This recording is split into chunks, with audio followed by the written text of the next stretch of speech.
Personal law board ने अदालतों पर ही सवाल खड़ा कर दिया है। All India Muslim personal law board ने बड़ा बयान दिया है। कोर्ट मुसलमानों को मायूस कर रहा है, ये कहा है मुस्लिम पर्सनल लॉ बोर्ड ने। धार्मिक स्थलों पर हमले हो रहे हैं, ये उकसाने वाला बयान माना जाएगा। सांप्रदायिक ताकतों को बल मिल रहा है, ये तक लिखा गया है। All India Muslim personal law board ने अदालतों पर सवाल खड़ा करा है। मुसलमानों को अदालतें निराश कर रही है, ये कहने का क्या तात्पर्य है? ये बड़ा बयान है। धार्मिक स्थलों पर हमले हो रहे हैं, ये कहने का क्या प्रयास है? कुल मिलाकर सांप्रदायिक ताकतों को बल मिल रहा है, ये कहा है all India Muslim personal law board ने। मेरे को रिएक्शन लेना पड़ेगा इस पर। विष्णु शंकर जैन जो कि हिंदू पक्ष के वकील है, रिजवान अहमद, अतिकुर रहमान और अजीज खान, आप तमाम लोगों से। विष्णु शंकर जैन, क्या कहना चाहते हैं? अदालतें मुसलमानों को निराश कर रही हैं, धार्मिक स्थलों पर हमले हो रहे हैं। देखिए अमीश जी, मैं यही कहना चाहता हूं कि ये बहुत दुर्भाग्यपूर्ण बयान है। जिस तरह से आप इस देश की संवैधानिक संस्थाओं के प्रति सम्मान नहीं व्यक्त करते हैं, ये बहुत ही दुर्भाग्यपूर्ण है। मैं एक बात पूछना चाहता हूं, मैं तो ये नहीं बताना चाहता कि कब कब अदालतों ने मुसलमानों को फेवर किया था। मैं एग्जाम्पल नहीं देना चाहता हूं शाहीन बाग का, मैं एग्जाम्पल नहीं देना चाहता हूं जहांगीरपुरी का, मैं उन सब डिबेट में नहीं पढ़ना चाहता हूं। पर मैं सिर्फ कह रहा हूं कि अगर आप मतलब आप क्या चाहते हैं? आप कोर्ट को ऐसे बयान देके प्रेशराइज करना चाहते हैं कि कोर्ट बाउंड हो जाए मुसलमानों को फेवर करने के लिए। ये किस तरह का बेतुका बयान है भाई?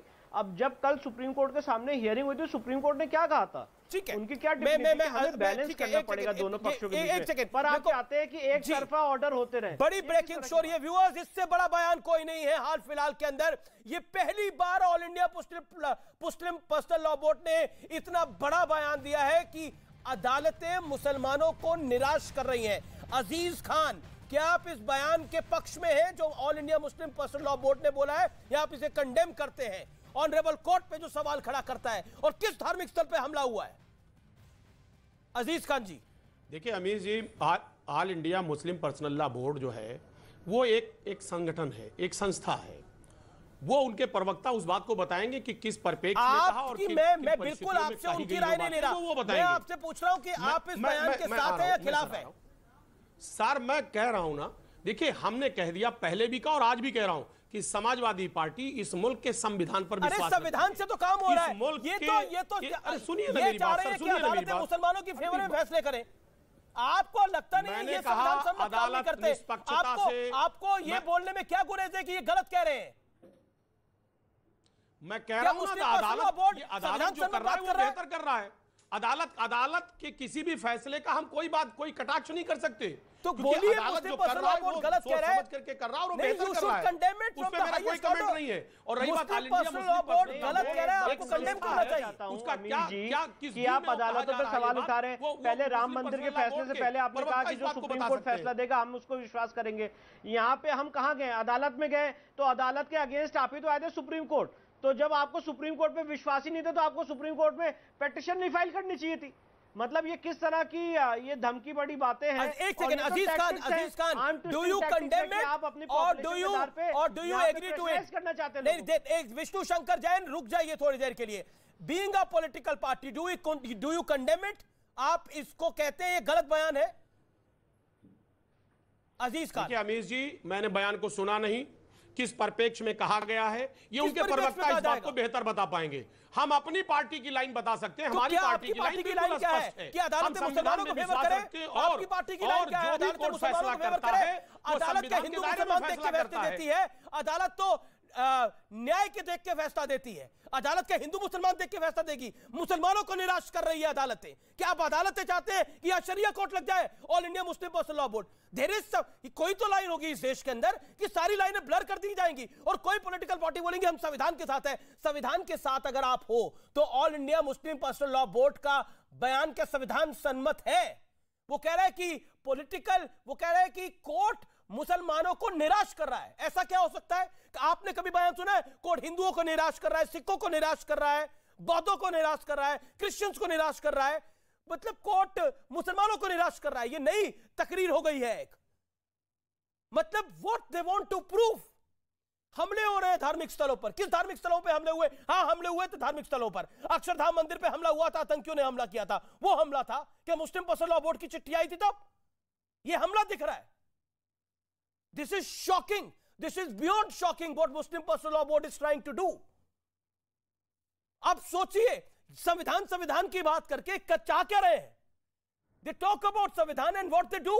एक तरफ शिवलिंग का मजाक उड़ाने की कोशिश हो रही है, दूसरी तरफ यह कहा जा रहा है कि अदालतें मुसलमानों को निराश कर रही हैं।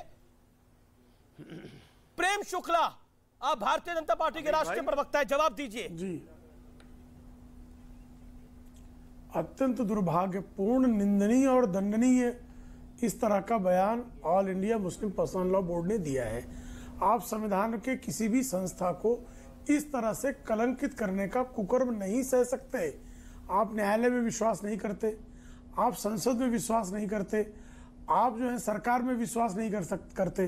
भाई, आपके लोकतंत्र के ये जो तीनों महत्वपूर्ण स्तंभ हैं, सरकार, संसद जो है CAA कानून बनाता है, मुस्लिम पर्सनल लॉ बोर्ड समेत तमाम मुस्लिम तंजीमें उसका विरोध करती हैं कि संसद का अधिकार नहीं। सुप्रीम कोर्ट फैसला देता है राम जन्मभूमि के मामले में, उस पर भी लगातार जो है धमकाइयां, चमकाइयां, निंदा की बात होती है। ठीक है। आज वही मुस्लिम पर्सनल लॉ बोर्ड जो किसी जमाने में शाहबानों के मामले में संविधान की प्रतियां जला रहा था, आज फिर वो उसी रुख पर आकर खड़ा हो गया है और न्यायालय को कलंकित करने का कुकर्म कर रहा है। ये अभी तक का व्यूअर सबसे बड़ा बयान है। मैं अतीकुर रहमान आपके पास आना चाहता हूं, मैं रिजवान अहमद आपके पास आ रहा हूं। आप बहुत शांति से इंतजार कर रहे हैं अपनी टर्न का। अतीकुर रहमान, आप do you condemn what Muslim personal law board says? आस्था के मामले में जुडिशरी को नहीं पढ़ना चाहिए, किसने कहा था? The home minister of India. मैं उसको कंडेम करता हूं। आस्था के मामले में जुडिशरी को नहीं पढ़ना चाहिए। Home minister of India on the issue of, मतलब do you support it? You support it, okay. Rizwan Ahmed, being a Muslim, do you support अदालतों को? आस्था के मामले में सुप्रीम कोर्ट को या जुडिशरी को नहीं पढ़ना चाहिए। हाँ, तो फिर कैसे होगा? ओके, रिजवान अहमद, रिजवान अहमद काफी लंबे अरसे से इंतजार कर रहे हैं वो। रिजवान अहमद जी अमीर जी, ऑल इंडिया मर्दाना लॉ बोर्ड जो है, उसको पता नहीं आप लोग मुस्लिम लॉ बोर्ड क्यों बोलते हैं। ऑल इंडिया मर्दाना लॉ बोर्ड वो ये छोड़े कि कोर्ट्स मुसलमान को मायूस कर रहे हैं नहीं कर रहे हैं, वो अपने गिरबान में झांक के ये देखे कि वो 50 साल से मुसलमान औरतों को कितना मायूस कर रहा है, पहले ये देखे, उसके बाद वो कोर्ट और मुसलमान की बात करे। पहले औरतों को वो आजाद कर दे अपने पिंजड़े से जो उसने इस्लाम के नाम पर बना रखा है। दूसरी बात जो गृह मंत्री ने कही थी आस्था पर, वो डिस्प्यूट या वो मिसअंडरस्टैंडिंग थी बिटवीन द कम्युनिटी के दायरे के अंदर। दो कम्युनिटीज वहां इन्वॉल्व नहीं थी, एक कम्युनिटी इन्वॉल्व थी और एक दायरा था, आदमी और औरत की बात थी। दो गलत चीजों की तुलना ना करा करिए। हिंदू मुस्लिम कर रहे हैं, ये देख लीजिए, हिंदू मुस्लिम कर रहे हैं आपके अच्छा, चैनल के ऊपर। FIR लश्करिया के मुंबई एरिया कमांडर, अरे हम सब भारतीय जाहिले लश्करिया के मुंबई एरिया कमांडर साहब, सबरीमला का मामला हो, चाहे हाजी अली का मामला हो, चाहे ज्ञान बापी का मामला हो, हम सब संविधान के आगे जाहिले लश्करिया के मुंबई एरिया कमांडर साहब, आप हिंदुओं के मामले में ना पड़ें। जाहिले लश्करिया के मुंबई एरिया कमांडर हिंदुओं के अंदरूनी मामले में ना पड़ें। की तो भारी पड़ जाएगा इनको। अपनी अंदरूनी मैटर मुसलमान इस्लाम के आप सुलझाइए, तो फिर भारी पड़ जाएगा इनको। FIR आप ही करेंगे। मैंने कोई नाम तो लिया नहीं, मैंने तो कोई नाम नहीं लिया। अपने पैनलिस्ट तो को इस आप तरह से हिंदुओं की आस्था को इंटरनल मैटर में ना पढ़िए, इंटरनल मैटर में ना पढ़िए। FIR की ये इंटरनल मैटर में ना पढ़िए हिंदुओं के। कितने लोग जेल में पहुंचे इस मामले के ऊपर, बताइए इनको जरा। और मैं बड़ी जिम्मेदारी से कह रहा हूं कि आप लश्करिये जाहिलिया के मुंबई एरिया कमांडर हैं, आप बताइए, करिए FIR जाके, चलिए करिए।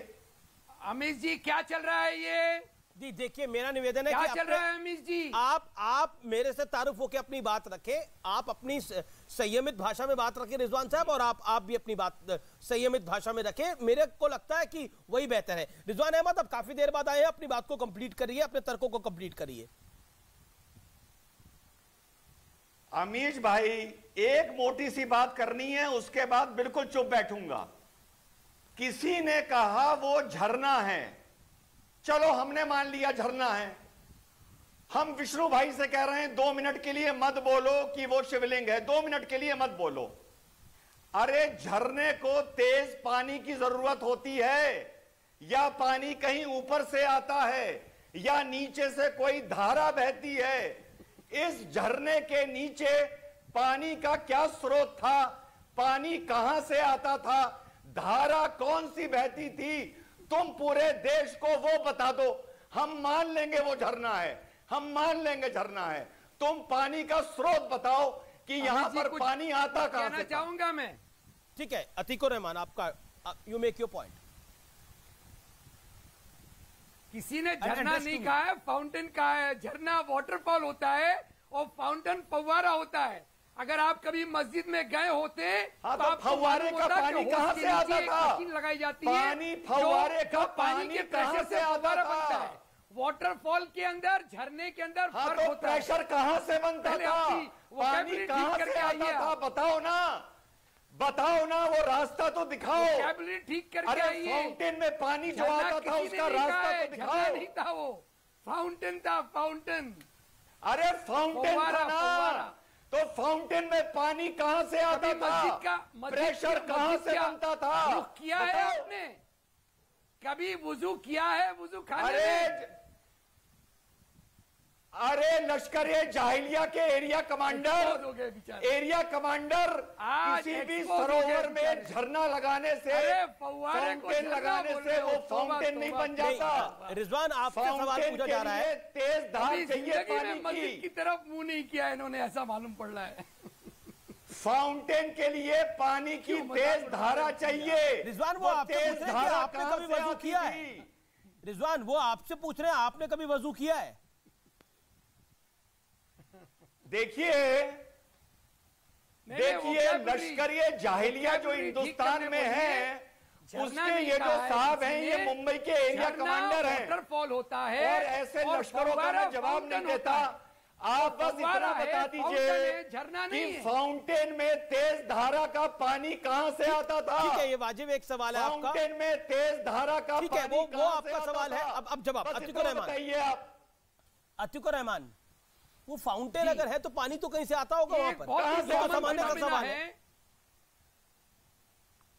अमीश भाई, एक बहुत कॉमन फिनोमिना है। आप किसी भी मस्जिद में जाके देखिए, हमारी मस्जिद के अंदर फव्वारा अक्सर नीचे एक मशीन लगाई जाती है और जितना प्रेशर होस में होता है, तालाब में होता है, उससे उधर वो मशीन नहीं थी। फव्वारा ऊपर आता है, फाउंटेन ऊपर आता है और अक्सर ये खराब हो जाते हैं।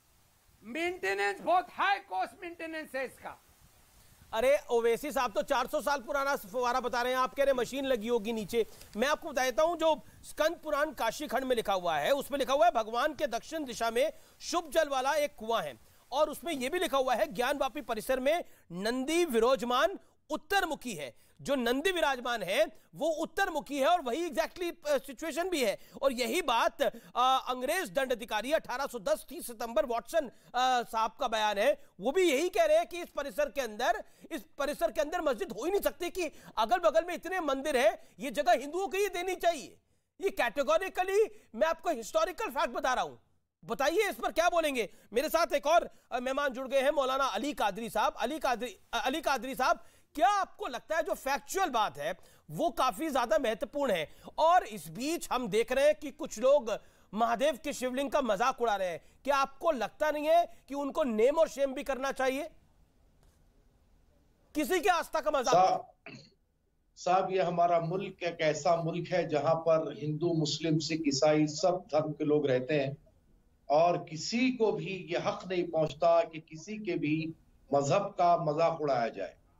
मैं भी देखा हूं कि सोशल मीडिया पर शिवलिंग के बारे में कुछ इस कदर कमेंट्स किए जा रहे हैं, जो मैं उसकी कतई तौर पर तायद नहीं करूंगा। मैं उसकी मुखालिफत करता हूं, उसको कंडेम करता हूं, क्योंकि ऐसी चीज अगर हम करेंगे तो हो सकता है कि दूसरा पक्ष जो है वो हम पर भी करे। जिस तरीके से कुरान में अल्लाह ताला ने हुक्म फरमाया कि तुम किसी के भी माबूदों के खिलाफ मत बोलो, उसको गाली मत दो, तो वही हम जो है अमल करेंगे, और हम किसी के भी बुतों के खिलाफ पे, उनके माबूदों के खिलाफ पे ना मजाक उड़ाएंगे ना बात करेंगे। रहा सवाल सर ज्ञान व्यापी मस्जिद का,